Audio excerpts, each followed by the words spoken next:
274 ಮಂದಿಗೆ ಅಂದು ಕರಾಳ ಗುರುವಾರ ಆಗಿತ್ತು. ಯಾರು ಕೂಡ ಊಹಿಸಿರಲಿಲ್ಲ ಇಷ್ಟೊಂದು ಘೋರ ದುರಂತ ಸಂಭವಿಸುತ್ತದೆ ಅಂತ.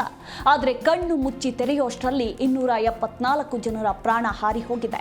ಹೌದು, ಗುಜರಾತ್ನ ಅಹಮದಾಬಾದ್ನಲ್ಲಿ ಏರ್ ಇಂಡಿಯಾ ವಿಮಾನ ಪತನಗೊಂಡು ಬರೋಬ್ಬರಿ 265 ಮಂದಿ ತಮ್ಮ ಜೀವವನ್ನ ಕಳೆದುಕೊಂಡಿದ್ದಾರೆ. ಲಂಡನ್ಗೆ ಹೊರಟಿದ್ದ ಬೋಯಿಂಗ್ ಡ್ರೀಮ್ ಲೈನರ್ ವಿಮಾನದಲ್ಲಿ 242 ಮಂದಿ ಪ್ರಯಾಣಿಸ್ತಾ ಇದ್ರು. ಟೇಕ್ ಆಫ್ ಆಗಿ ಕೆಲವು ನಿಮಿಷಗಳಲ್ಲಿ ಬಿಜೆ ಮೆಡಿಕಲ್ ಕಾಲೇಜಿನ ಹಾಸ್ಟೆಲ್ ಏರ್ ಇಂಡಿಯಾ ವಿಮಾನ ಡಿಕ್ಕಿ ಹೊಡೆದಿದೆ. ಡಿಕ್ಕಿ ಹೊಡೆದ ಪರಿಣಾಮ ಕಟ್ಟಡ ಧ್ವಂಸವಾಗಿದೆ. ಇದರಿಂದಾಗಿ ಹಾಸ್ಟೆಲ್ನ ಡೈನಿಂಗ್ ಹಾಲ್ನಲ್ಲಿ ಕುಳಿತು ಊಟ ಮಾಡ್ತಾ ಇದ್ದ ವಿದ್ಯಾರ್ಥಿಗಳು ದಾರುಣವಾಗಿ ಮೃತಪಟ್ಟಿದ್ದಾರೆ. ವಿಮಾನದಲ್ಲಿದ್ದ 242 ಜನರಲ್ಲಿ ಒಬ್ಬ ಪ್ರಯಾಣಿಕ ಮಾತ್ರ ಪವಾಡ ಸದೃಶ ಎಂಬಂತೆ ಬದುಕುಳಿದಿದ್ದಾನೆ. ಈ ದುರಂತದ ಬೆನ್ನಲ್ಲೇ ವಿಮಾನದ ಆ ಸೀಟ್ಗೆ ಬೇಡಿಕೆ ಹೆಚ್ಚಾಗ್ತಾ ಇದೆ. ನಾವು ಸೀಟ್ ಬುಕ್ ಮಾಡ್ತೀವಿ ಅಂತ ಪ್ರಯಾಣಿಕರು ಹೇಳ್ತಾ ಇದ್ದಾರೆ. ಅಂದ್ರೆ ಆ ಸೀಟನ್ನೇ ಬುಕ್ ಮಾಡ್ತೀವಿ ಅಂತ.